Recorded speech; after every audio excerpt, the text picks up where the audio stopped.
Hello and welcome to Fresh Perspectives. My name is Gail, and my guest today is somebody that some of you may be somewhat familiar with because he writes newspaper articles. Is it just for the Observer? And the Post-Journal. Oh, both of them. Yes. Okay. His name is Marital Greenstein. How did you wind up having a weekly article in the newspaper? Well, first of all, it's every other week. Oh, is it every 2 weeks? Yes, every 2 weeks, yes. Actually, I think, wasn't the last one 2 weeks in a row? I'm not sure, you know. There was that two-part article. Yeah, yeah. Mm-hmm. So, his name is Marital Greenstein, and tell us what kind of work you do. Well, I work for myself, which I've done for almost 30 years. I do marriage and family counseling, and then I do counseling for people with psychological, emotional problems that come to me. You're not a psychologist? I'm not a psychologist. I'm a licensed master's level marriage and family counselor. Oh, I see. Right, but I was able to get licensed in New York State, given the hours and requirements to become not just only for marital and family counseling, also for one-on-one type of counseling for people with depression, anxiety, and such. Okay. Where did you get your education? Well, my bachelor's degree is from Long Island University in Brooklyn, New York. Oh. Yeah. I have relatives on Long Island. Yeah. That was a good education, and in addition to living in Brooklyn and getting around and seeing life from there. And also I got my master's degree in marriage and family counseling from the University of San Francisco, living out west, of course, at that time. So many years later. Oh, okay. You've been back and forth across the country a lot. Yes. Okay. What caused you to decide to get into this line of work? Well, it's kind of an interesting question, as usual. I was a psychology major in my undergraduate, and went out west after and worked for the government as a VISTA volunteer. So I did some counseling there in a Job Corps. Got a little taste of what that was like, and then realized that that was something that I had some interest in, and then pursued it more in jobs in homes for adolescents who were abused emotionally, physically, sexually. Cut my teeth doing that until I realized that that was about as far as I could go, because most of the jobs that I was interested in required more education, which I had not. Which I didn't have at the time. So you liked this well enough to stick with it then? Oh yes. Back during the winter, I interviewed Steve Rayner, who's a psychologist. He's also known as Ken Hardley from the Rolling Hills radio program. And I asked him how he got interested, what made him decide to become a psychologist, and he said, well, actually, he went to the county fair when he was about 14 years old and put a quarter in one of those fortune teller things where it's like a fake person and her finger goes back and forth across the cards, and then a slip of paper comes out to say something to you about you. And he said that it said something about, you are a natural-born psychologist, and he believed it. So he went to school and became a psychologist. Beautiful. Worked so well. yeah, it worked out okay. He's still doing it. So it was one of those synchronistic things we're going to talk about hopefully later in the program. But I thought you'd appreciate hearing that. Oh yeah. I'd like to talk a little bit about the mind-body connection, and I'm going to mention briefly a couple of experiences that I had with the mind-body connection. The first one I'm going to mention is one that my viewing audience has heard before a few times. 13 years ago, I was told that I had thyroid cancer, and of course, the specialist that I went to wanted to take out at least half of my thyroid gland and maybe all of it, and I wasn't real comfortable with the idea, so I told her I was going to check in with some natural healers first before I made my decision. Oh boy, she got so mad. She yelled at me in a very belligerent manner about how those kind of therapies weren't approved by the FDA and on and on. She just wasn't being very nice. And but I did. The next day I spent like about an hour and a half on the phone talking with an herbalist that I knew who'd had a lot of luck helping people with cancer.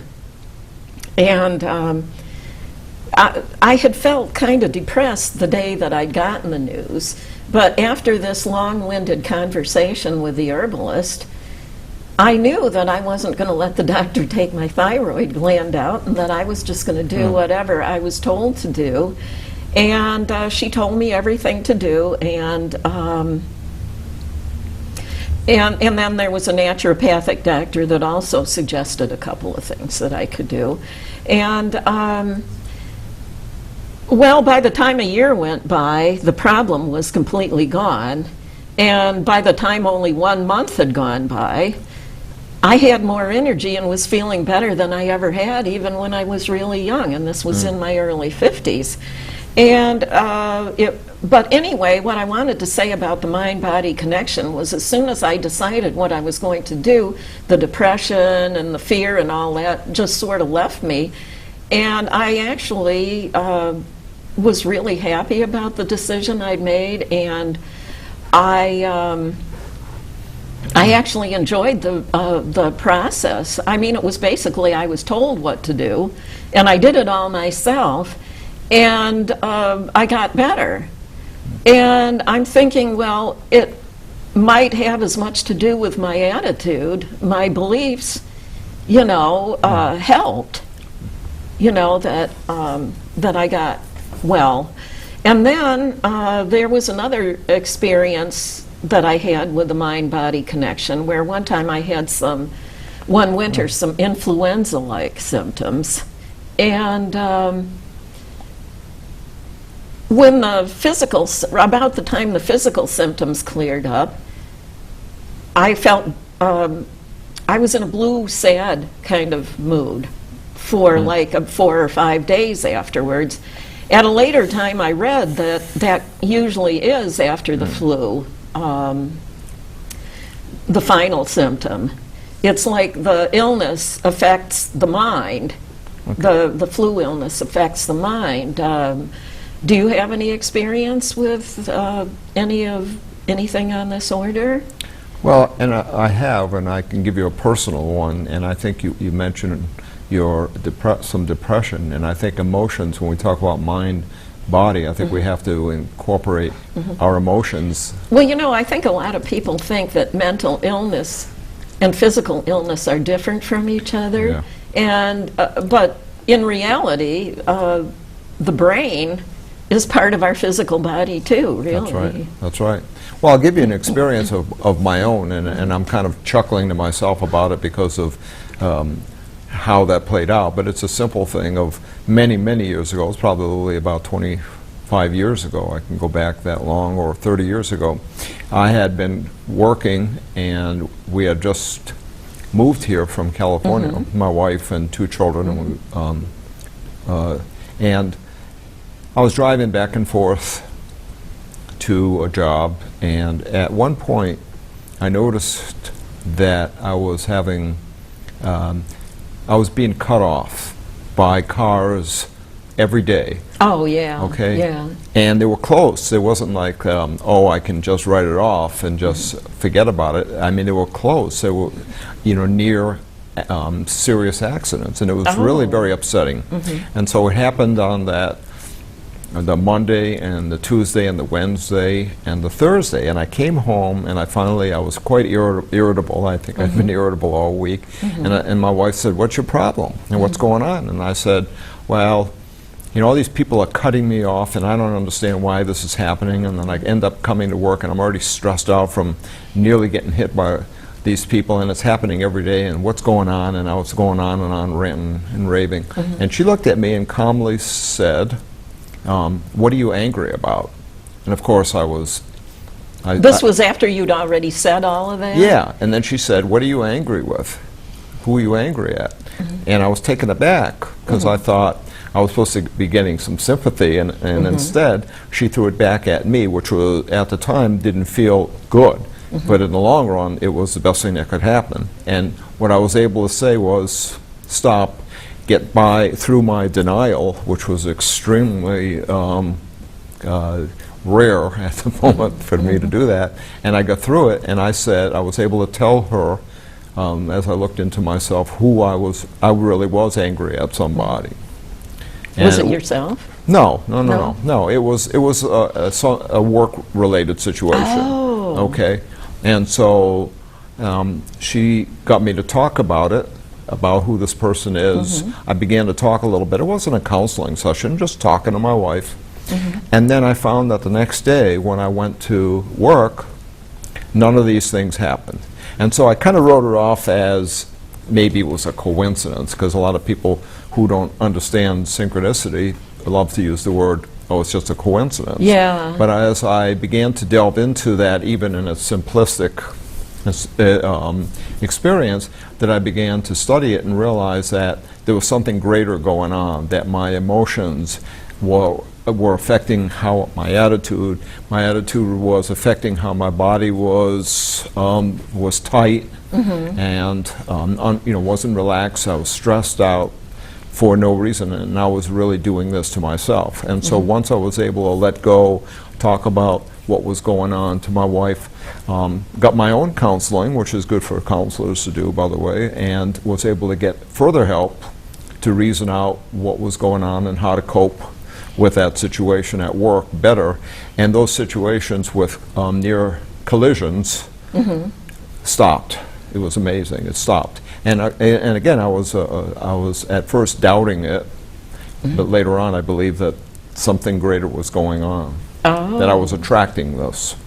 Oh, yeah. In some ways, and that's Yeah. I think that's a key piece, a key component to the mind-body spiritual experience, which is we attract these things. So we have to understand maybe how that's happening and not attract it anymore. Find a way to cope and to deflect it. Right. So that was one experience. Okay. On my own. That's about the best that you can. Okay. Now, whenever one of my closest family members passes away, I never sleep all the first night after they die. Somebody that I have a very close relationship. I always kind of thought maybe it was adrenaline, because that gets secreted at the time the relative passes away. And the undertaker, when my mother passed away, referred to it as a shock. I even took 2 Benadryl tablets the night she died, and I still couldn't fall asleep.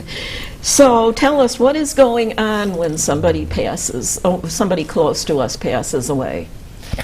Well, I think each situation differs. I think depending on our relationship with that individual, be it a family member, friend, work associate, somebody that we may know in the newsworthy, who we felt pretty good about, but didn't know that well. I think sometimes we believe that we can prepare ourselves, and I think in some ways we can, towards the eventual passing of this individual.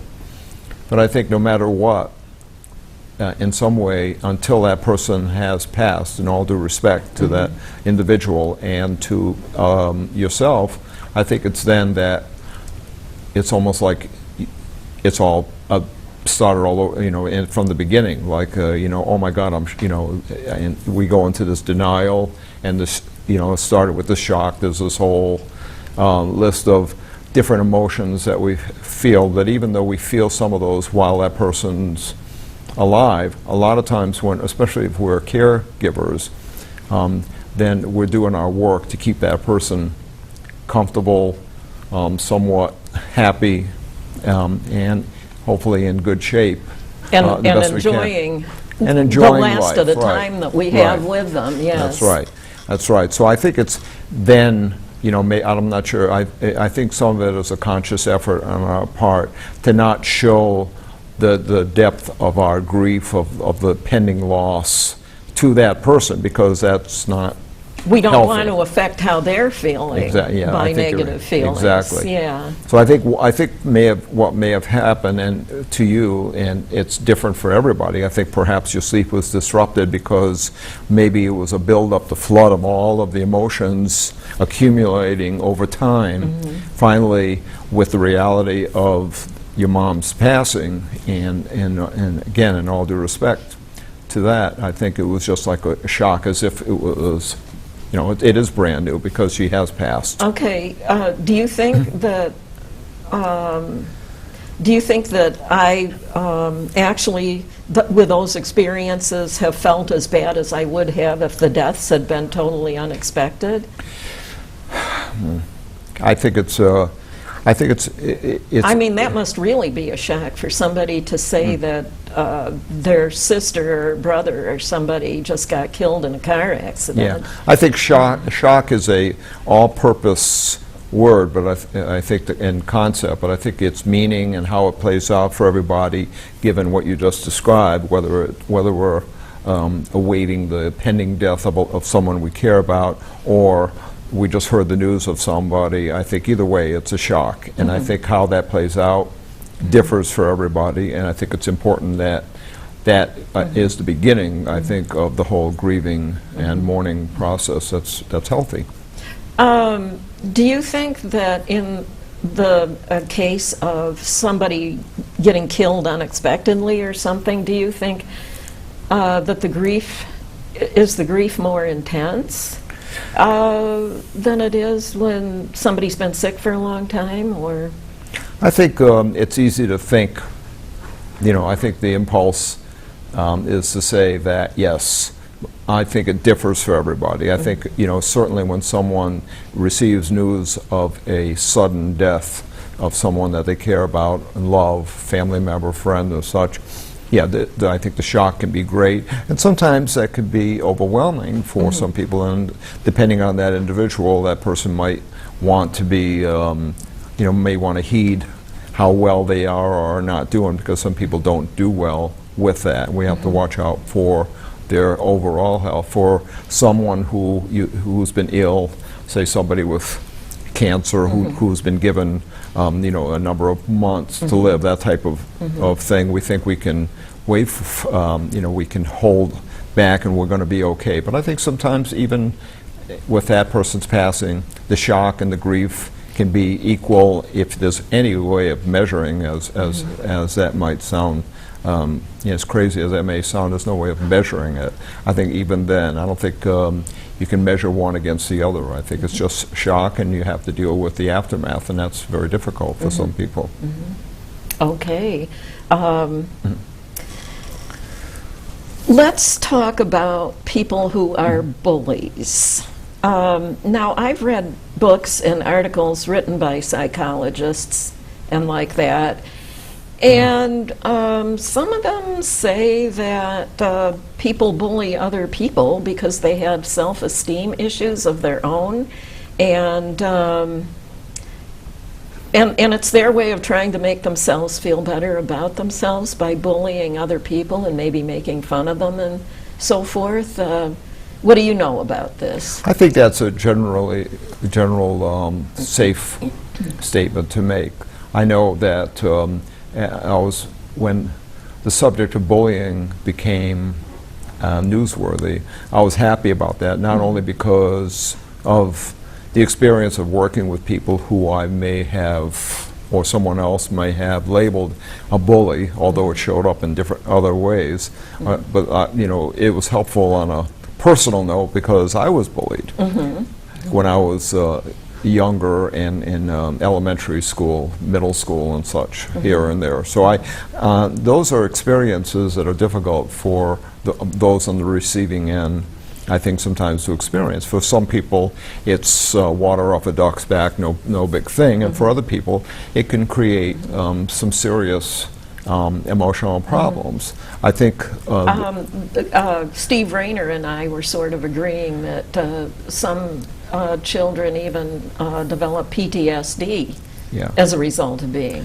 bullied. I think to some degree you can make an argument for that. I think what bullying can do to some people, and especially you know, it's like any kind of abuse, you know, for some people, whether it happens once or once in a while, or if it happens on a more regular basis, I think, and whether it's from somebody who's you're unfamiliar with, like maybe a student at school, someone on a bus or a subway, or whether it was somebody that you know well, maybe a family member, or you know, a father, a parent, somebody. Yeah, sometimes even family members. That's right. We have to. We can't discount that. And I think the accumulative effect, I think, can have a greater potential for problems, you know, later on. I think you're right, though. I think it's safe to say that that we can.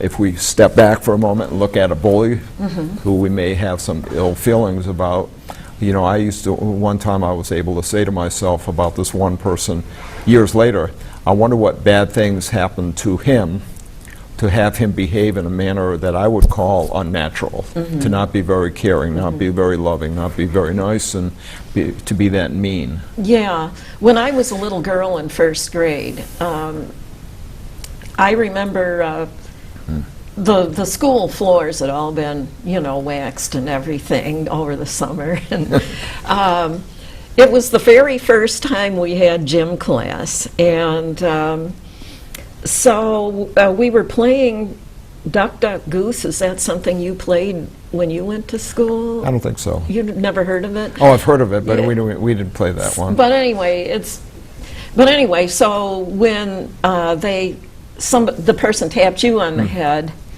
and said goose, then you had to get up and run around, or were you supposed to chase the person? I don't know. But anyway, but I wasn't running very fast because I was afraid I'd slip and fall down on those slippery, freshly waxed floors. And so after that, a lot of the kids started calling me Slowpoke, and I wasn't really slow, it's just I didn't want to fall down, you know. It was kind of like they decided then at the beginning of first grade that I wasn't going to be one of the popular ones, you know. But then I remember in first grade, I only went to school mornings in kindergarten because that's how they did it. They had a morning class and an afternoon class. And so I went home, but after school, the first day after first grade, there was a third grade boy that decided he thought I was pretty and he wanted to be my boyfriend.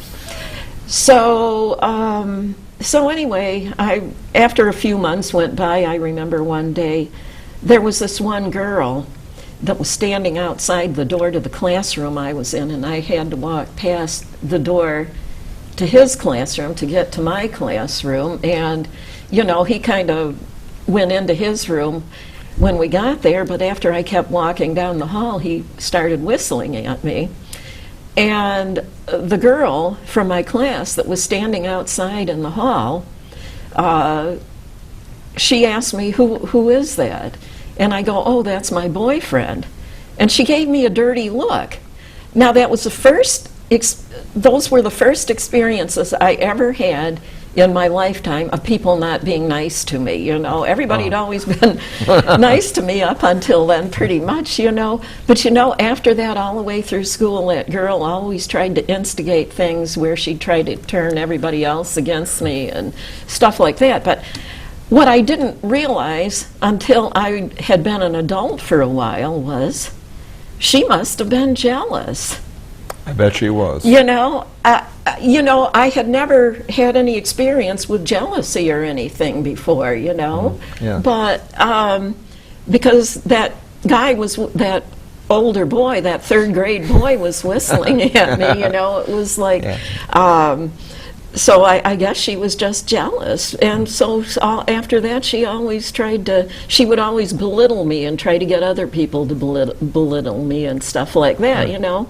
Yeah. And but it really affected my childhood, you know. So so anyway, but later in my late 20s and 30s, when I was studying metaphysics, I remember my teacher saying not to take it personally if other people treat you badly, because it's a reflection of how they treat themselves. That's right. Is what he said. So I think that's wise words. And I think what happens with bullying too is when we respond, and it's hard not to respond. You know, when I was bullied, and this guy, you know, my story real quickly was in the lunchroom, and I brought my bag lunch from home, but I loved having a little ice cream treat that they served, and almost every time for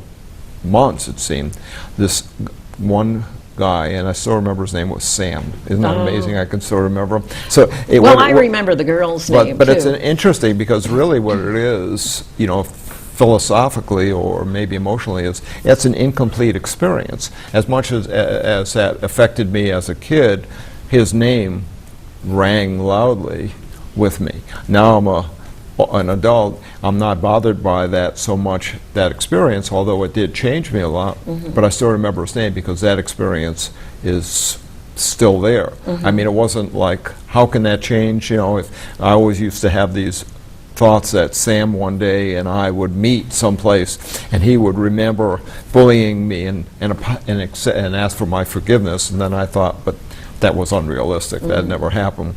But, you know, he used to grab my money so he could buy that, and I went without, and I never said anything because I was afraid to say anything to any of the teachers or my parents or anything, because he threatened me as saying, if you tell anybody, then I'll beat you up.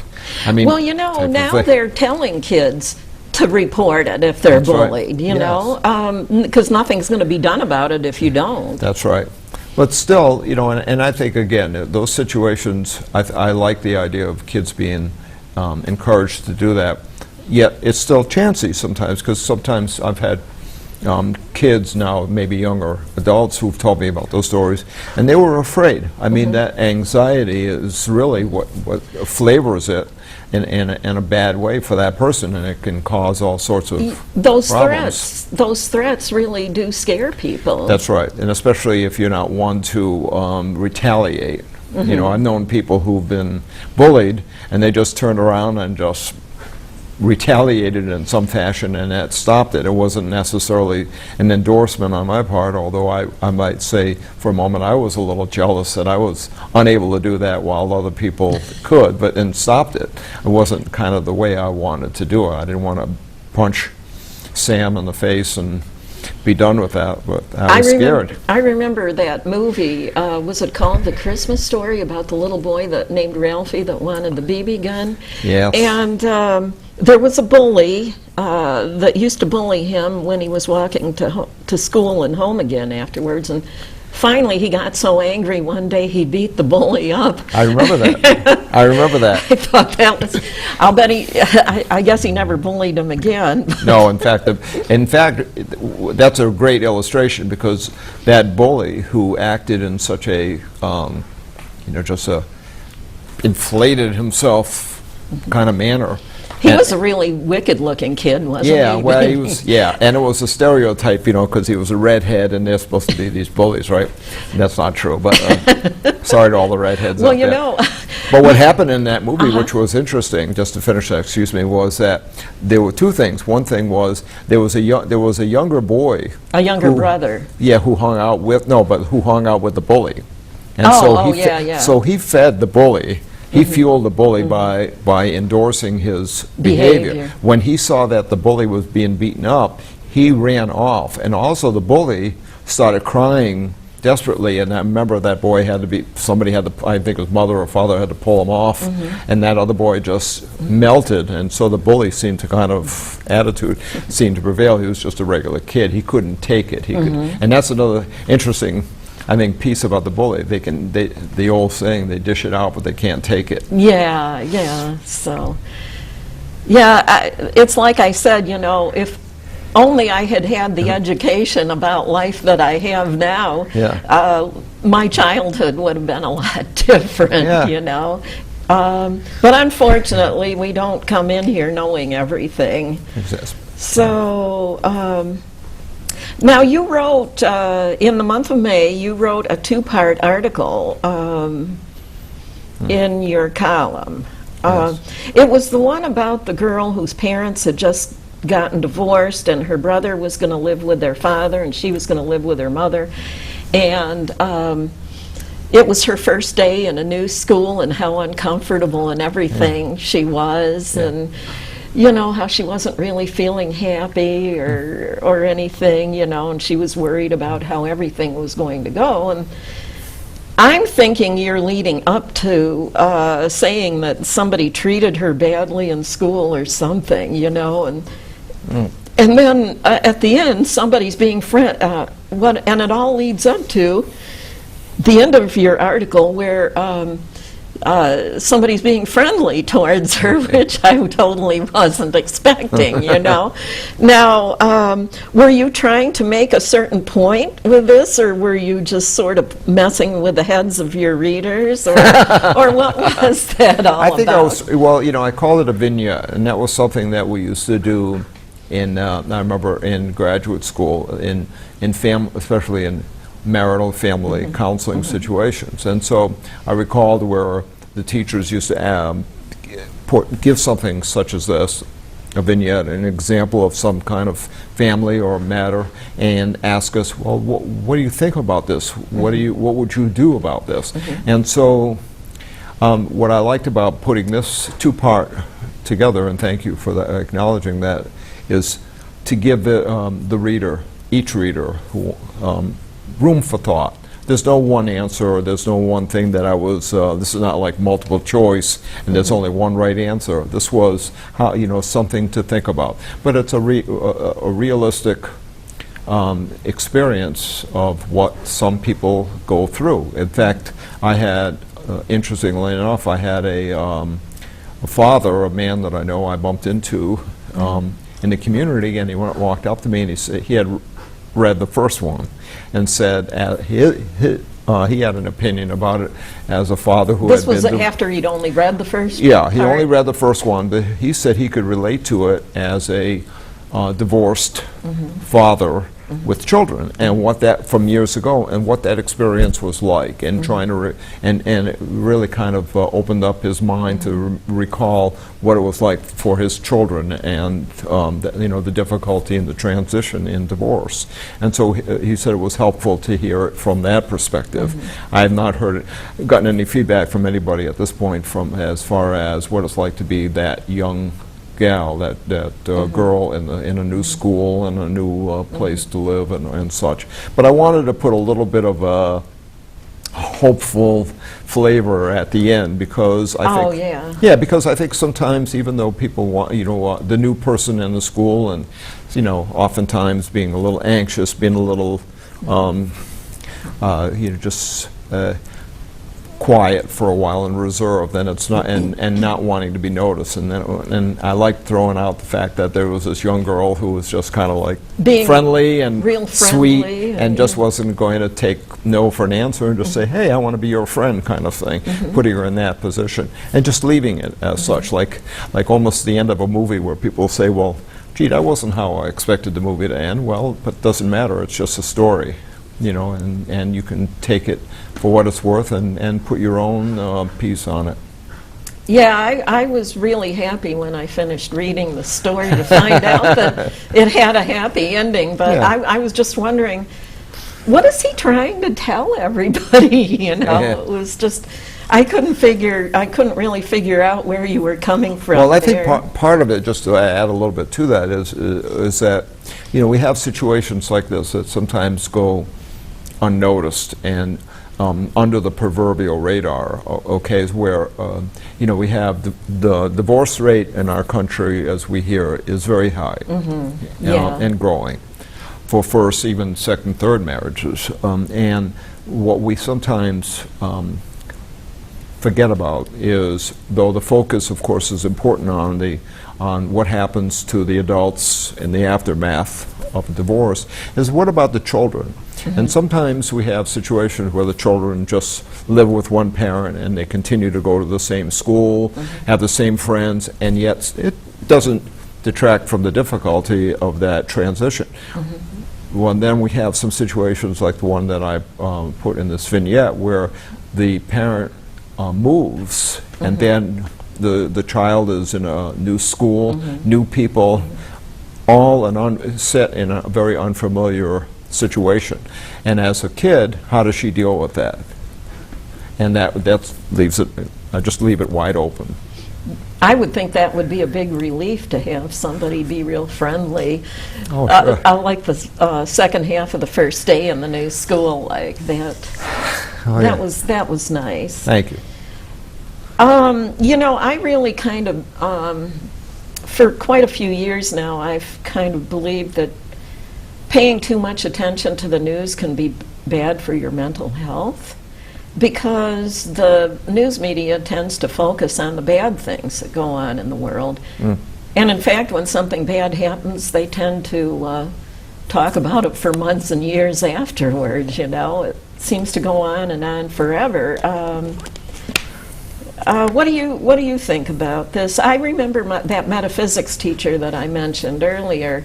Another student one time asked him, or mentioned to him, that he'd been starting to feel paranoid because of all of the murders and things he'd been hearing about on the news. It was getting to where he was afraid to go anywhere.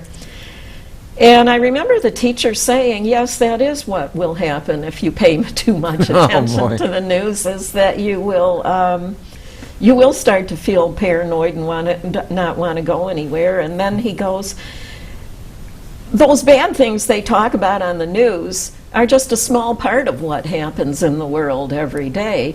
He said, you always hear about the man who was killed when he was on his way to work in the morning, but they never tell you that millions made it safely.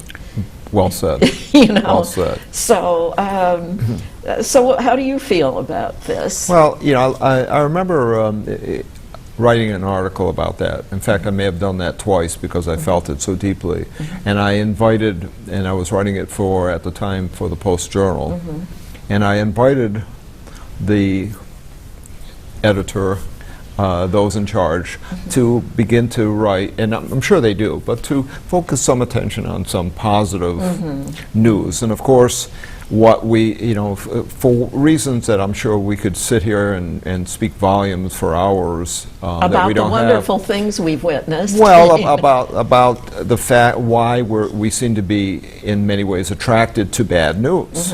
You know, we like that. We like the violence. I mean, I remember even in being a product of the Vietnam War era, and one of the big things that came out of that, historians are writing about a lot, is that that was the first war where there was so much media attention. There were journalists in mass from all over the world there, and talking about the horrors of the war. But people were able to sit in their living room and you could have and watch film footage. You could watch it, yes. You could watch it as if you were watching a movie, except it was real. Yeah. And then they talk about body counts, and people might be stuffing themselves with some food, but it was like going to the movies, except it was real. And, and it was a whole psychological transformation for a lot of people of oh my God, I'm watching this thing happening. This is unreal. I think there's not enough, you know, and the question becomes, I think, more from the owners of, you know, media outlets, how much positive news is going to be, you know, embraced and is attractive and such. And so I know for myself, so I asked the newspapers, implore them to say, you know, can you in fact come up with some positive news, if not to, it won't neutralize the effect of the bad news, but at least it'll give people hope, and that's what people need to have. I think that's what a lot of people will say is, I know that's for myself, and I know bad news, a lot of bad news, when I see it, a lot. Affects me if I watch it too often at night and then get ready for bed. I find myself having difficulty falling asleep because I'm just filled with all of that image and such. So I think we're faced with that. I wish there was more good news, and I like to sometimes, in fact, find it and bring that to the attention. And it's funny because I bring, in my article, I said I brought that to the attention of some people that I know, saying, hey, did you hear about this really nice story? And I didn't get very much enthusiasm. There was a great story I told them, and they said, oh, that's nice. But it wasn't like this, wow, that's great. Well, you know, what I was telling you about having had some influenza symptoms at one time and feeling depressed for about 4 or 5 days afterwards as a final symptom. And I remember that was on a Thursday that that I started feeling that way. And we had some plans, my husband and I, to go to a movie with another couple that we're friends with. And my husband really wanted to see the movie because it was supposed to be about the oil industry. He kept saying it was about the oil industry. So we go to the movie, and the movie's name is There Will Be Blood. Did you ever see it? No. Oh, the guy was, I mean, there was blood in the movie. Let me put it that way. The guy, this was something that was supposed to have taken place quite a number of years ago, more historically speaking, you know, and the man, you know, was just really greedy, you know, about making money off of drilling oil wells and producing oil, and he didn't give a second thought to killing anybody who stood in his way, you know, and this is what I was having to watch at the movie theater when I was feeling in a blue mood, you know, and I'm going, that wasn't about the oil industry, that was about a murderer, you know.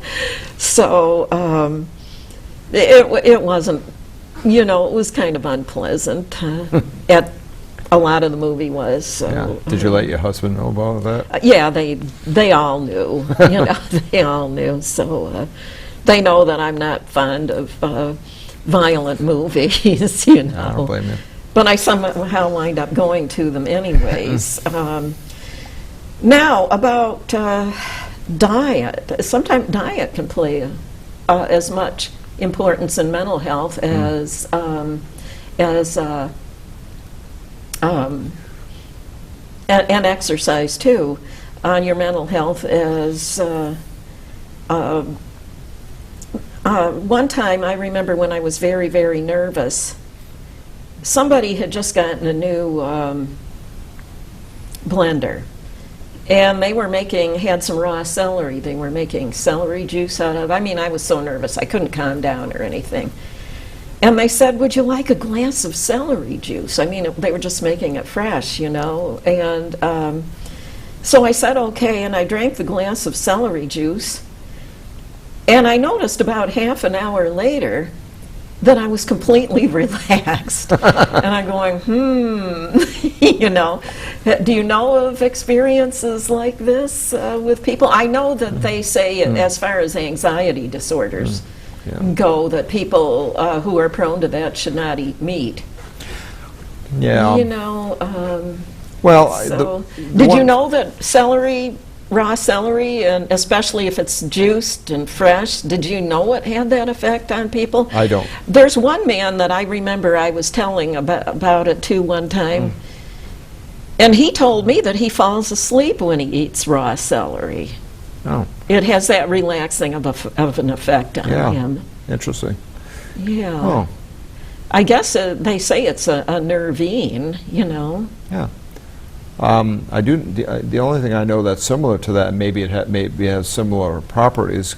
Actually, has a couple of funny stories to it. Is valerian, which you may be familiar with. I am familiar with and it. Valerian years ago was called the herbal Valium, and so I remember there was a time in my life where with some anxiety and some irritability that I was experiencing, and I think some of that was diet, bad diet at the time.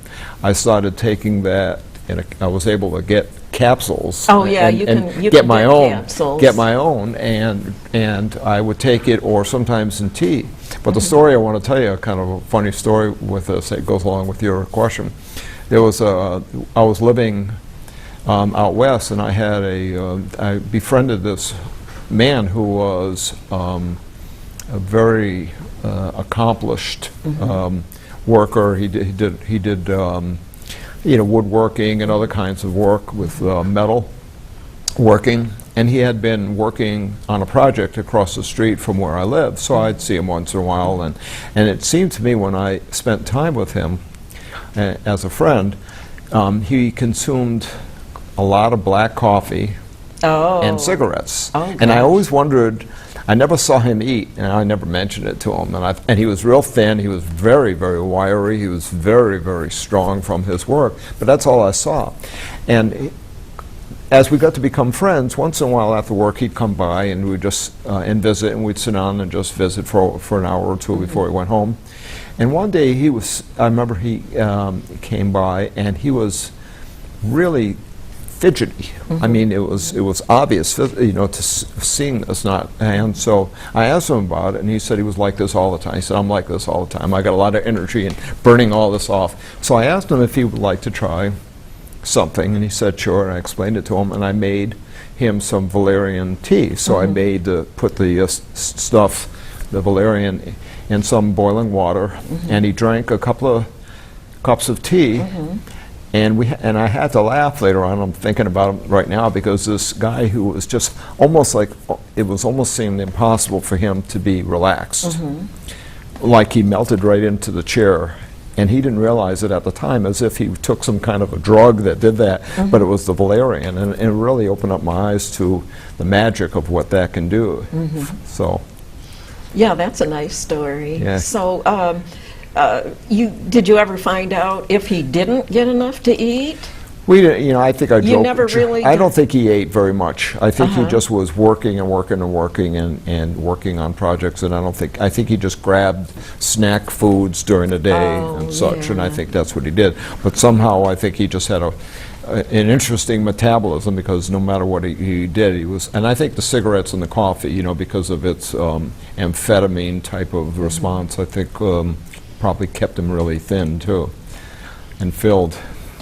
But but I think diet is very important. We see, especially today, and I used to see it more in another job that I had, where I had a lot of people who were very overweight, and some of whom had contracted diabetes type 1 or type 2. And we talk about that because I thought it was important to talk about that. I'm not a physician, as I told them, but we could talk about this and find out how it was affecting them. But we talk about diet, and I found that a number of people were eating foods, or especially drinking a lot of caffeinated soda, pop, Pepsis and stuff. And once, I'd ask them about that, and I know there were couple of occasions, maybe only a couple, where I challenge people to consider that possibility and bring it to the attention of a physician, so that I wasn't seen as practicing medicine and a know-it-all, because I was not on either count. But at the same time, some of these people did go and were told that by the physicians. For some people, it was really difficult to stop drinking as much that the caffeinated drinks. But some people actually, I found once they did that, in time, they actually calmed down. They actually calmed down, and some of those people were on medications too for anxiety. So it was hard to, and the challenge used to be for me was, how do we understand your anxiety if you're consuming foodstuffs or drinks that may create a sense of anxiety, as well as a secondary problem to weight gain and maybe this diabetes, and we'll see what happens. And it was interesting. I did have several people who were able to get free themselves with some help, a lot of help from doctors, from the consumption of of that or a lot of sugary snacks and such, lost some weight, and some people actually may have stopped having to use insulin. They may have, for type 1, they may have started to use maybe only an oral medication. Some people with type 2 stopped. Didn't need it. Diabetes is a reversible disease. It is. That's been proven, yeah. Yeah, and you talked about exercise, and that exercise too. I know, a lot of studies have been done with people who are, you have to burn it off. You have to burn off the calories with exercise, and that's real helpful. So, and that's part of that whole mind-body experience. Right, right. What are thoughts of impending doom? Thoughts? I think Are they like when you get an idea in your head that the world's coming to an end and you can't make yourself stop thinking about it? Yeah. You ever remember years ago there was somebody, I'm not sure if it was a New Yorker magazine that had a cartoon, a caricature that would have, say, a man would be walking around with scanty clothing and such, with a sign that say, the earth is going to, go to hell, or it's going to end soon, and such. And I think it can. We, even though we're laughing a little bit at it, it may seem absurd, and yet at the same time, for those people, it actually happens. It does happen. Yeah. And I think we have to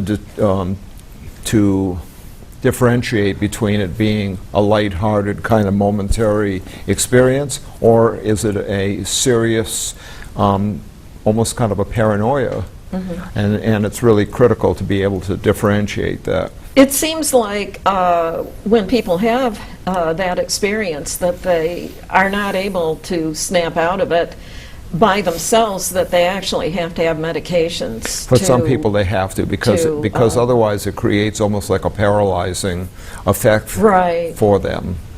And it's important to find out, what is going on, what their history is, what brought that to light. I mean, I think it's very easy to think, that something, again, very bad, if not, horrible, may have happened in their life that they carried with them, and they may have reached a stage where they can't handle it at all.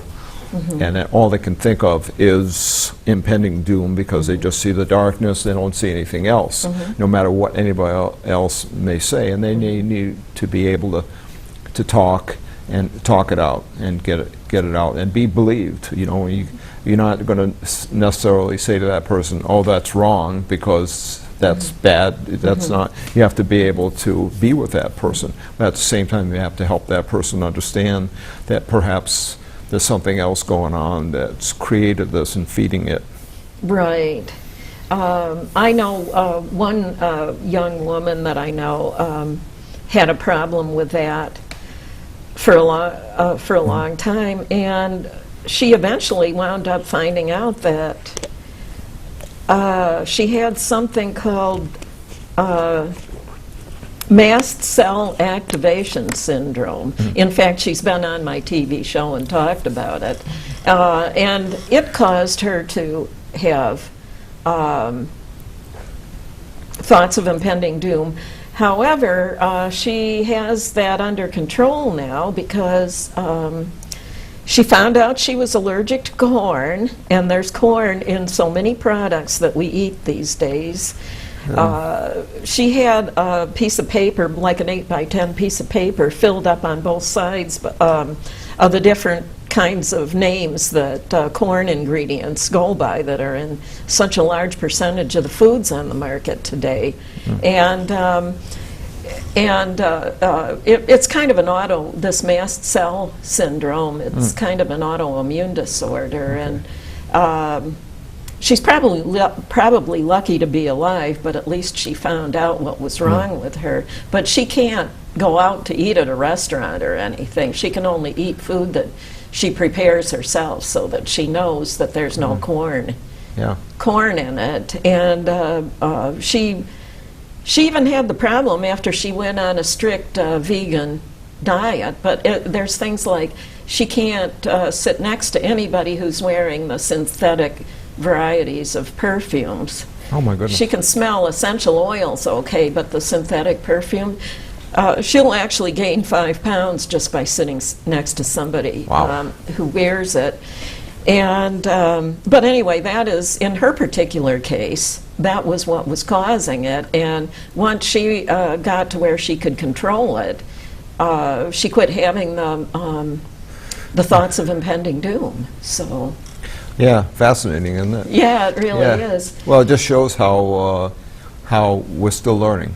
Right. We're still learning. We don't know everything about what's going on. Right. And that's a good point, where I think sometimes when we think it's psychological, that's what a lot of my clients will say when they go to the doctor with a problem that the doctors don't understand. The doctors will then say, "Well, it's in your head," which we laugh at. But the thing is, I always tell them, I said, "But what does that mean to you?" And they don't like to hear that. They say, "Well, they think I'm nuts or crazy." And I say, "Well, what do you think?" And then and sometimes what I've been in that situation where I've asked people to, pursue this, and if it's not with your doctor, find somebody who will believe you if in fact this is real and true. And sometimes we find these things that are obscure that are real. Yeah. And then therefore causing maybe this contrasting kind of psychological, emotional problems when that might go away. Okay, we're down to about a minute and a half. Okay. How can people get a hold of you if they want to make an appointment? Well, I have my 716-484-7756 number. I'm there during the week, couple of days. I'm only working a couple of days a week. However, I do make time for people who might want to come on a different day. I'm pretty flexible and negotiable. And people leave messages which forward to my cell phone. So if I'm at home doing something and I see that, I get back to people. And one of the things that And you're listed in the phone book, Yeah, I'm so listed they in can the phone look book, your right. phone number up there. Yes. So, okay, was there anything else you'd like to mention before we go off the air?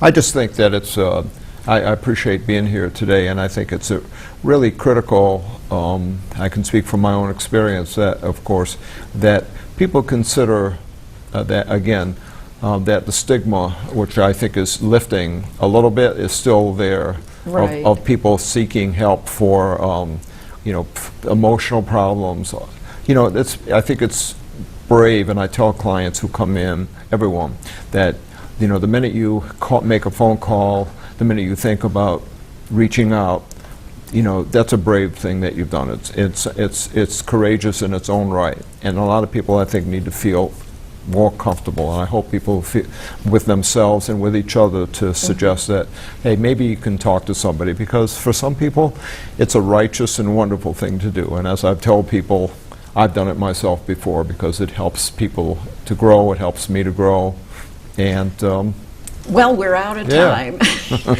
Thank you for coming on. Maybe we can have you on again. This has been really interesting. thank you. And I'll see the rest of you in a couple of weeks.